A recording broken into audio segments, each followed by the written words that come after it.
Well, good news. I can tell you why you aren't getting very much power. The problem's pretty simple, and you should be able to fix it yourself. There, you see that? The issue is with your tachometer. Tachometer? It's no good, not for that engine. It doesn't go high enough. This is an engine that generates its most power at very high RPM, which is why they call it a high-rev engine. Professional naturally aspirated engines are all like this. That's why pros use them exclusively. You know how you're getting a surge of power right before you shift? You're not revving it high enough. That red line's a couple thousand revs short.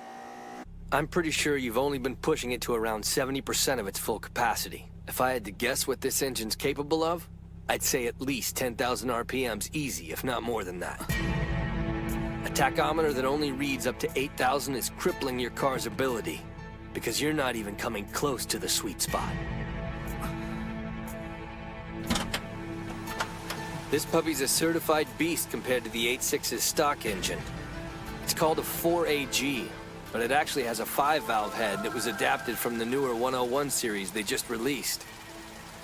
There's supposed to be a VVT device that switches the valve timing at both lower and higher RPMs. The fact that yours doesn't have one can only mean one thing, that this baby is in a whole other class, called a super high rev engine.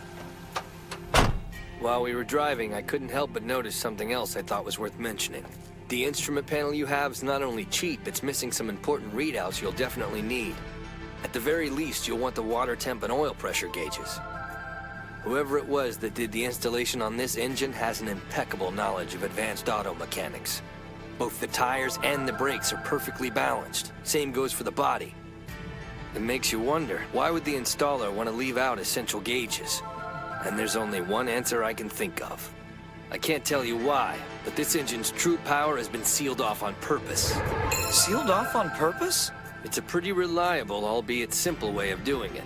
Without a proper tachometer, a good driver would never make the mistake of over-revving, which eliminates the possibility you'll burn it out by going past the red zone.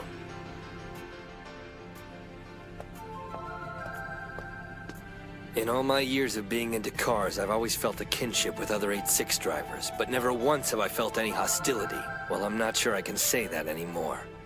All I can say is I really want to be the one to beat you. It doesn't matter what you're hiding under your hood. The fact is, you're lacking the basic elements any racer worth his salt should have.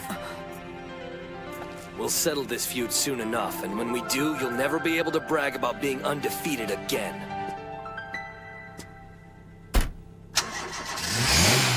The